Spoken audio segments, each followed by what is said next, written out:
Okay, now we're going. Welcome to math, guys, and our recordings. So we're right now on page 3 in our modules. Actually, there.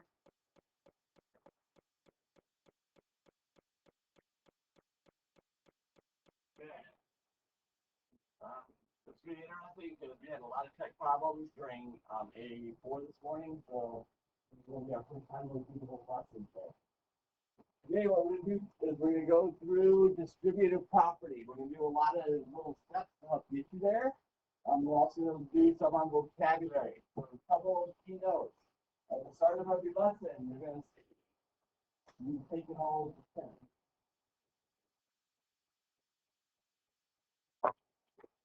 There we go. Your key terms. We'll give you definitions throughout. You're also going to see at the beginning of every lesson, we have our learning goals. So what we're doing today, we're going to read, write, evaluate the equivalent numeric expressions, identify adjacent side lengths of rectangle factors of the area, identify parts of the expression, write equivalent number of expressions for the area of rectangle by decomposing one side length, and we're going to do some work on the distributive property. But to get us going, we're going to start with a quick review. I want you to calculate the area of each rectangle. So you've got 2 of them. For those of you that don't remember, the area formula for a rectangle is 1 times width. So we'll give you 2 minutes to figure out the answers for numbers 1 and 2. So and work. Okay, let's go through these. So your first 2, and one thing I always like to do is label your length and your width. So if I'm looking at number 1, what's the length? David? No, that would be the area. Alexander? 15 inches.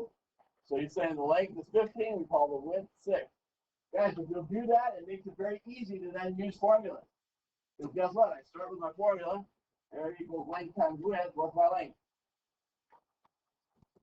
You literally look at the picture. 15 inches times my width, 6 inches. And I just do the math. 15 times 6. 6 times 5 gives me 30. Carry the 3. 6 times 1 plus 3, 9. So my area equals 90. Now here's an interesting thing. I got inches times inches. How do I write that? Anybody? Square inches. 4 inches to the second power, inches squared. Quick hit, guys. Anytime you do area, it doesn't matter what shape it is, your units will always be squared. A couple keys on that, you have to have the same inches to multiply them. And once you multiply them, it's always going to be to the second power. Okay? We'll do the same thing on number 2. What is my length? There you go. 9. Okay? So that means that my width is, well, now I can put those into my formula very easily. So area equals 9 yards times 12 yards. So we do the math. 12 times 9. 9 times 2 is 18. Carry the 1. 9 times 1 plus 1. 10. So that gives me an area of 108. And what's my new 50? Yards squared. Good job. Square yards. Does that make sense for everybody? Any questions on what we just did? Okay? Because this is going to set the baseline for the rest of our lesson.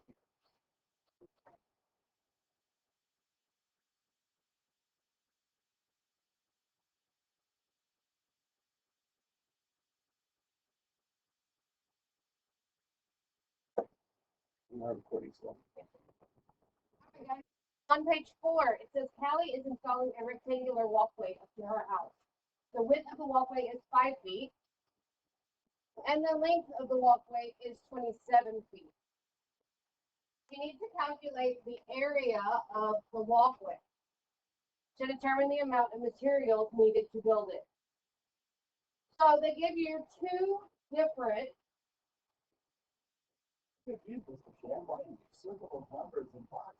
I'll let Mr. Moore explain that to you in a few minutes.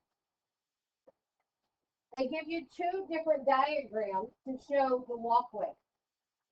and ask you to mark and label two different ways you can divide each model to determine the area of the walkway. So you're doing it two different ways. One way we just did like on the opening exercise. How do you find area? Length times width. Yes? The other one, they want you to see if you can divide the walkway into different pieces and then get the same area using the smaller number. And I'm not going to explain that. I want to see if you can figure that out, and we will go over it in about 4 minutes. Any questions? All right, go for it. 4 minutes. You have to work together to table on this. All right.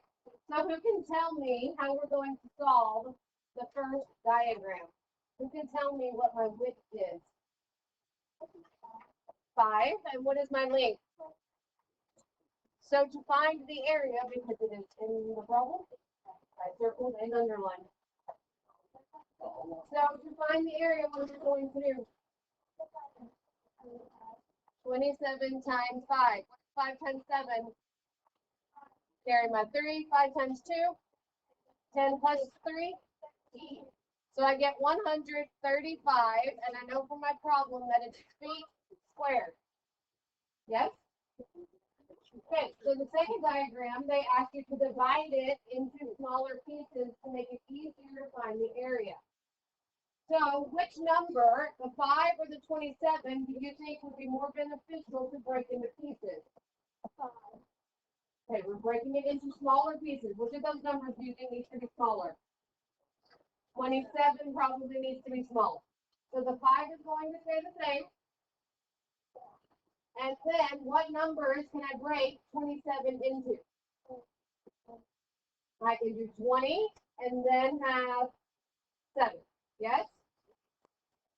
Now, if I multiply each piece, does it make it easier to multiply? Can I do 5 times 20 in my head? What is it? 100. And can I do 5 times 7 in my head? What is it? So now I didn't have to work out the multiplication problem. I could put them together and know that my area is 135 feet squared. Did we get the same answer? Did I get 135 for the first one and 135 for the second one? Yes. So just breaking it into smaller pieces changed the answer. No, it just makes it easier for mental multiplication or mental math and gives you less chance to make an error. We just answered 2 and 3 as we were going over it, so we're not going to write anything else down there. So turn to the next page, please, or look at the next page, please.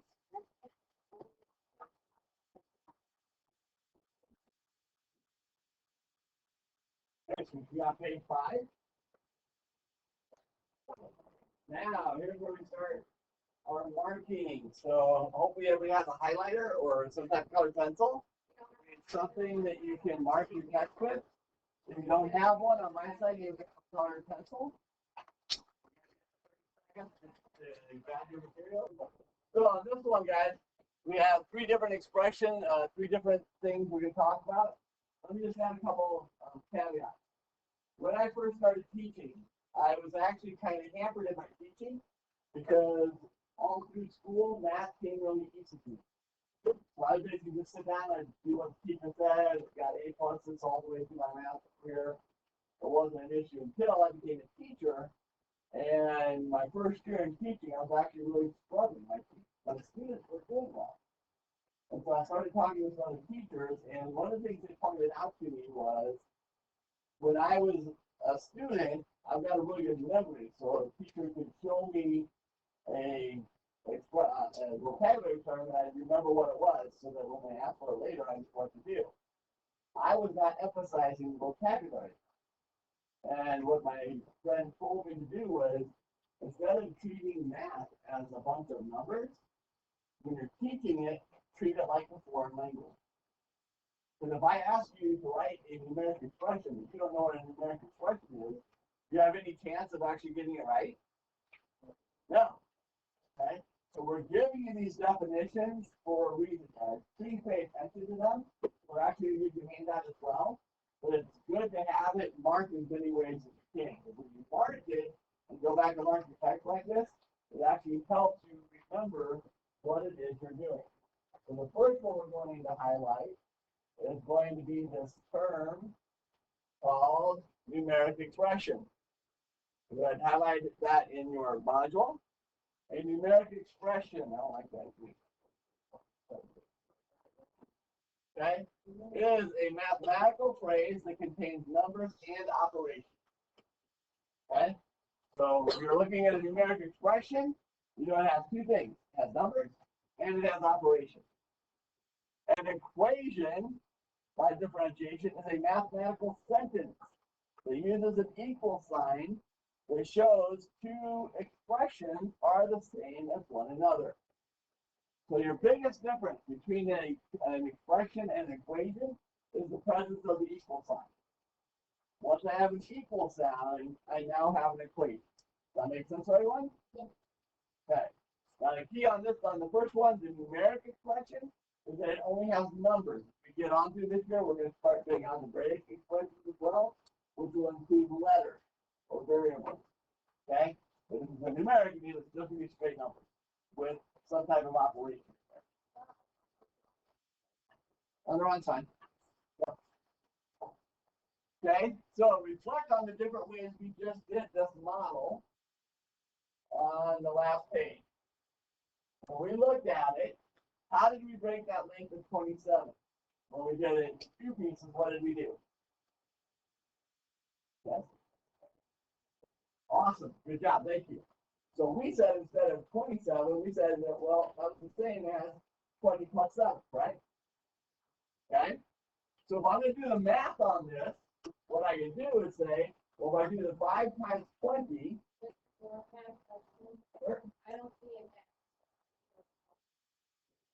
Oh, thank you. So there's this little piece here. You guys see that dot? Okay? Now, one thing I have to say, I don't like, they used an X there, didn't they? Should we be using X's in 6th grade math? Why not? Because we start doing the alphabet. Our multiplication sign. And the letter X confused, they call it. Good point. So, historically, you guys have always been multiplication with the X, right? Here's a big problem. We are going to be doing algebra this year. Guess what the most common variable we use in algebra is? X. So if I'm writing and I say 5x, is that a variable or is that a multiplication sign? No, okay? So there's several ways that we now are going to write multiplication. You can write this over here, which we didn't do with our earlier class. This is true.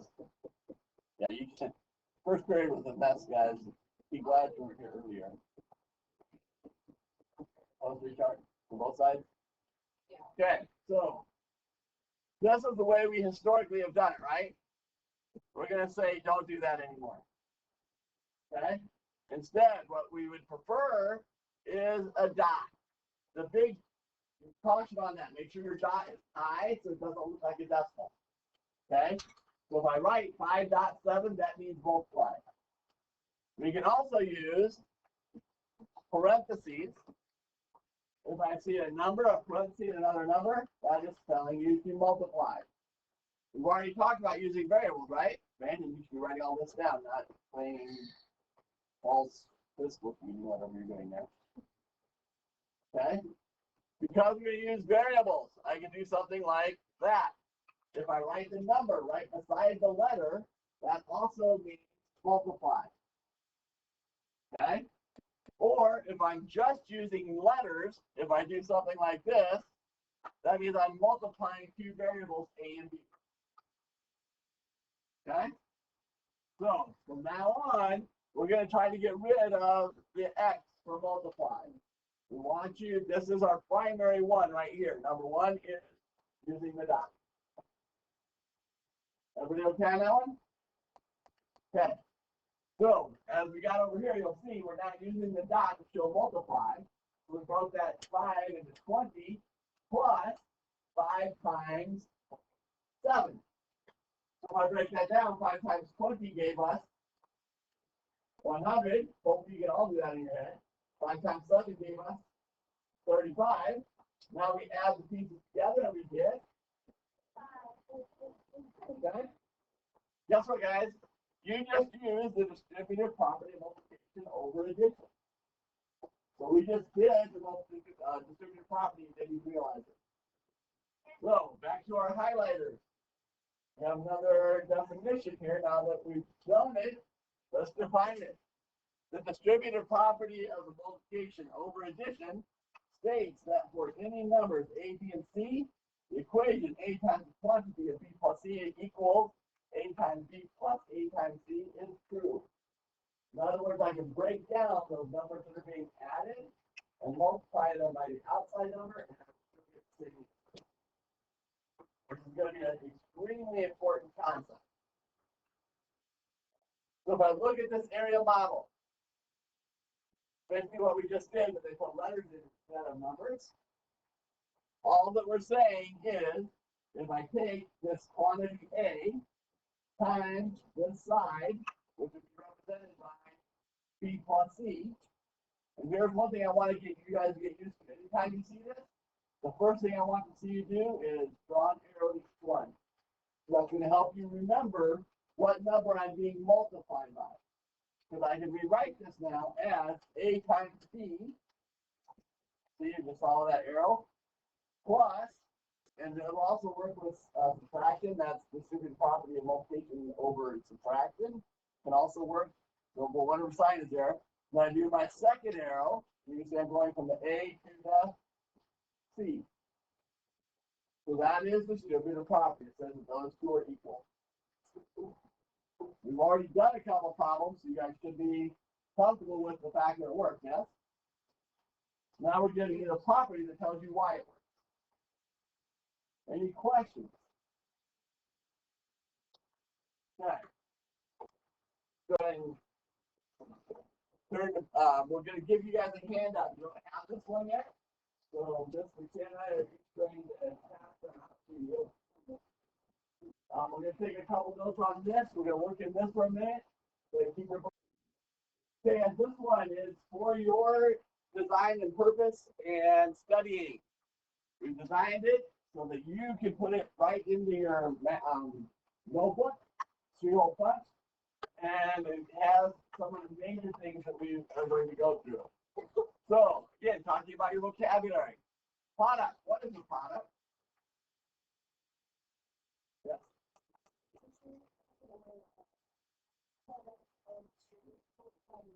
Good. It can actually be more than two, but it is the answer when I multiply numbers.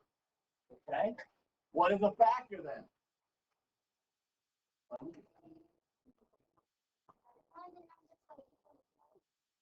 An equal, that's one of them I'm multiplying to get them. So in an equation, I'm going to have, for example, 5 times 7 equals 35. My factors are the 5 and the 7. The product is the 35. Does that make sense? Okay? Understand when we're talking about those different things, your factors are here, your product is here. Parentheses are special symbols that show us as part of the expression to solve first. In math, one way that we can make sure every mathematician in the world looks at a problem and gets the same answer is by using what's called order of operations. We'll talk about that much later.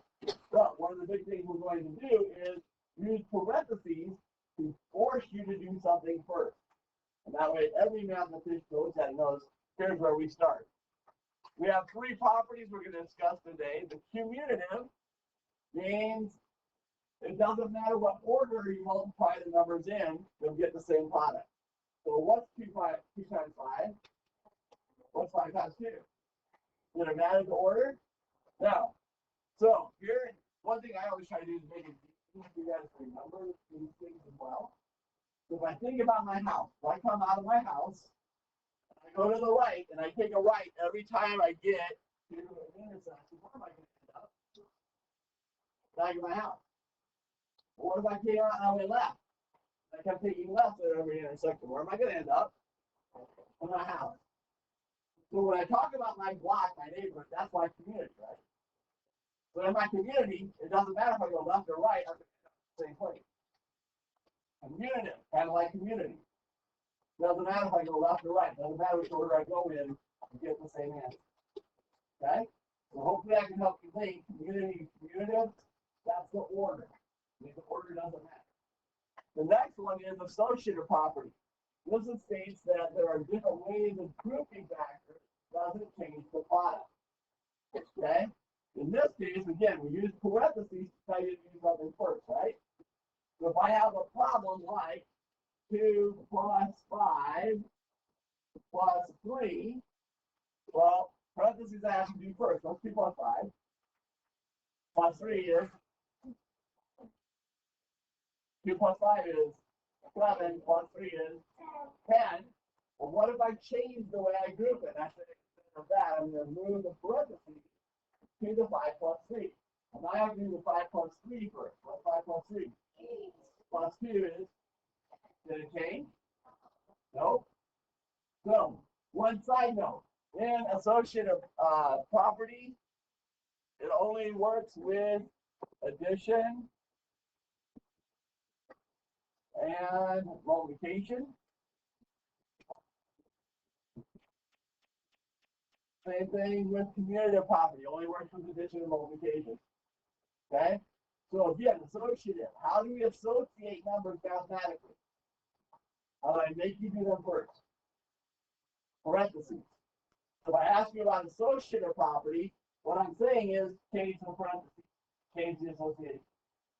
It doesn't matter, it's still going to give you the same answer. Everybody good with that? Okay?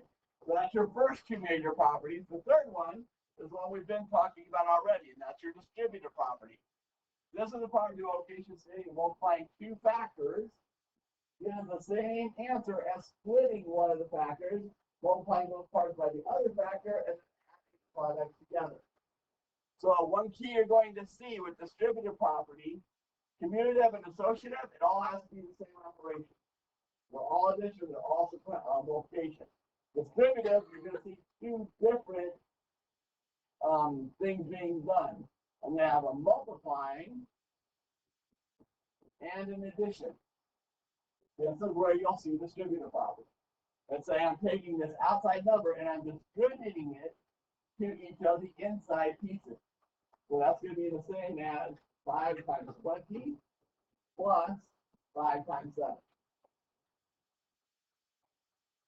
Okay? So please make sure you have all this written down on your example papers. Yes, normally you should be writing as I'm going, and I are writing up here. Anything we put on the board is be put into your material as well. So we're working on the book, you put it in the book. We're working on the handout sheets like this, you put it on the handout sheets. Make sense? That's how it should. Good. I didn't do one.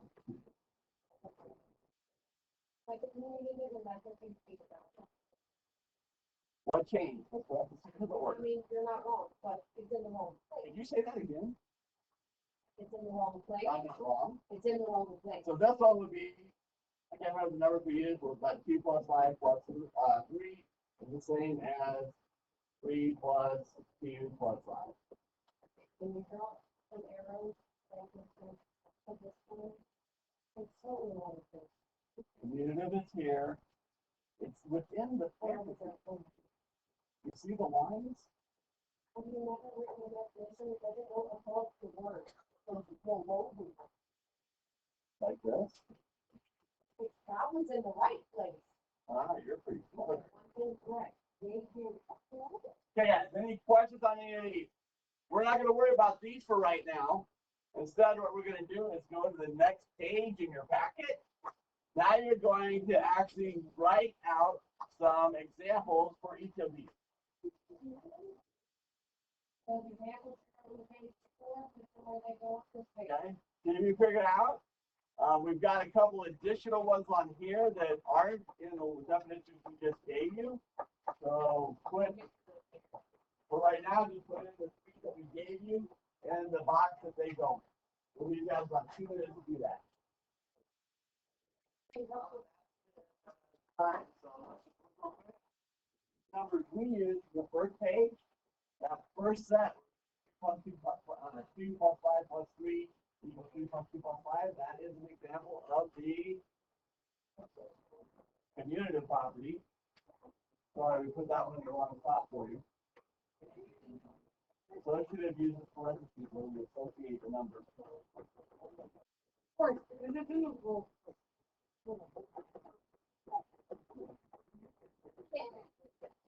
Let me fix this real quick so we don't have confusion as we look at it. Remember, guys, associative means we're using parentheses. 5 plus 3 equals 2 plus 5 plus 3. It doesn't matter which ones we associate, we get the same answer. In our commutative example, is just switch the numbers. So 2 plus 5 plus 3 equals 3 plus 2 plus 5. Good. I'm going in any direction, I'll get the same answer. Okay? And then our distributive, oh, congratulations, you did one right. So I take the 5 times 20 plus 7, remember your arrow. So 5 times 20 plus 5 times 7, that is your distributive power. That makes sense for everybody. So again, your big keys, associative, I'm associating them with parentheses. So if you're saying associative, I need to change the numbers I'm putting together. Commutative is the order. Doesn't matter if I go right or left out of my house. Same stuff.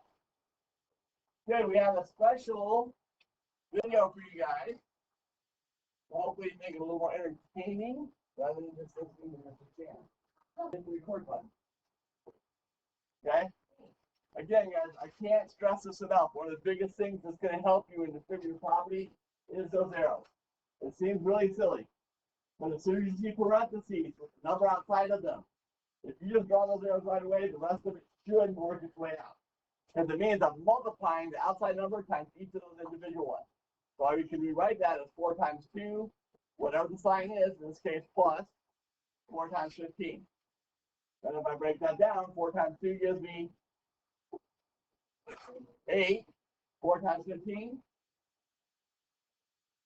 60. So I can see very easily it's 68.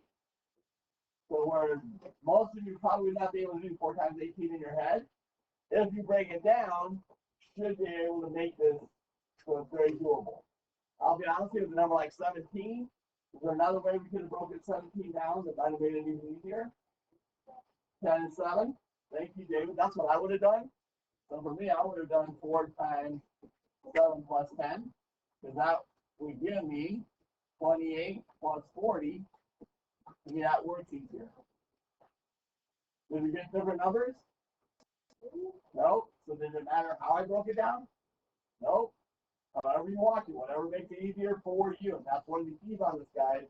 We're trying to make the math easier for you. Okay, so now we want you to fill in the missing addend in each box that makes the equation true. So I'll show you the first one to help everybody understand. What we're saying here is I've taken 7 times some number plus 7 times 10. Well, I know I 7 times 10 is, right? 7 times 10 is 70, so they've given me that one. So now I go back and I say, okay, well, I need to get to 21. Well, what I multiply by 7 to get to 21? 3. So the missing number is a 3. Make sense? Okay, so you've got 3 more of those to do. Once you've done that, go ahead and start on number 4. You're rewriting one of the factors as the sum of 2 terms in each expression, and then use the distributive property to verify the product. So in other words, I'll give you a big hint. Take the bigger number and break it down into 2 numbers. So we'll give you guys about 4 minutes to get a good 20% of the can. We'll give you longer, but we're towards the end of the class. I'm still going to do the homework. We're going to only really quickly. We're almost out of time.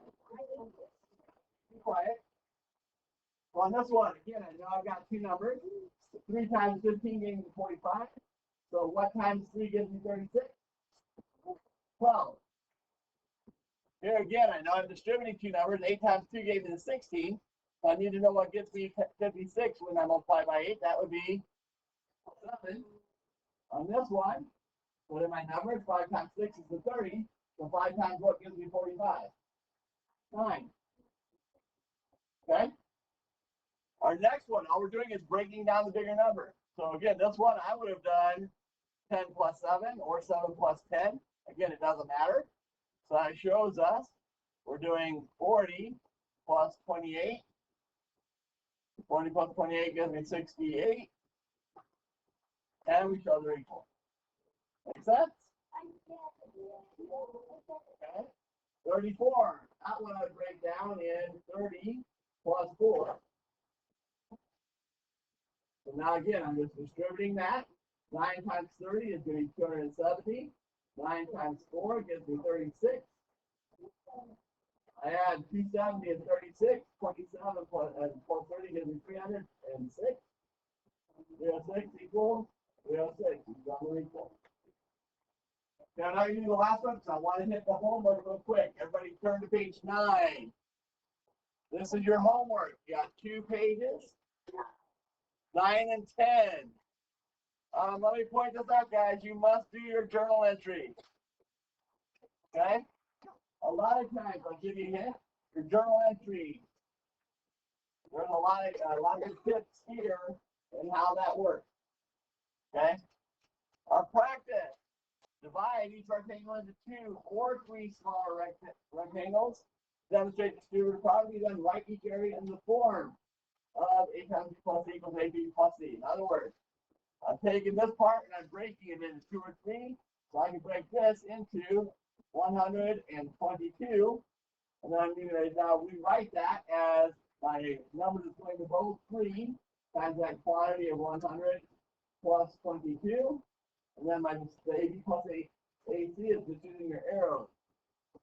3 times 100 plus 3 times 22. Okay?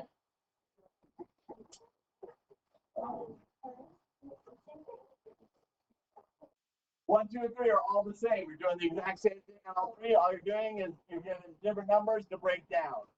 Guys, carry your homework. Our last part. Evaluate each expression using distributive property. You don't have to do number 5. That one would get really tricky. If you want to try it, feel free, but that one is not required. Every exercise we do is going to have some stretch at the end. You do not have to do stretch. Again, if you like the challenge and you want to try a little harder problem, I highly encourage you to do it because it can only help you. It will not hurt you. Remember, once again, homework is graded on effort. As long as you've done all the problems and shown all your work, you will get full credit if you miss them all. Okay? So, that being said, remember, you are required to do your journal entry. So if you don't do that, are you getting full credit? No. You are required to break it down and rewrite it. Okay? So you need to break it down and rewrite it. That's it. The journal, it's like I said, explain the distributive property in terms of decoding and decomposing numbers. You can, it says here use a separate piece of paper for your journal entry. If you do that, make sure you attach it so we see it. This one here, they do give you enough space here to be able to write a valid answer. Yeah, you look. Put it into a class video, or you can ask to come into seminar tomorrow. Keep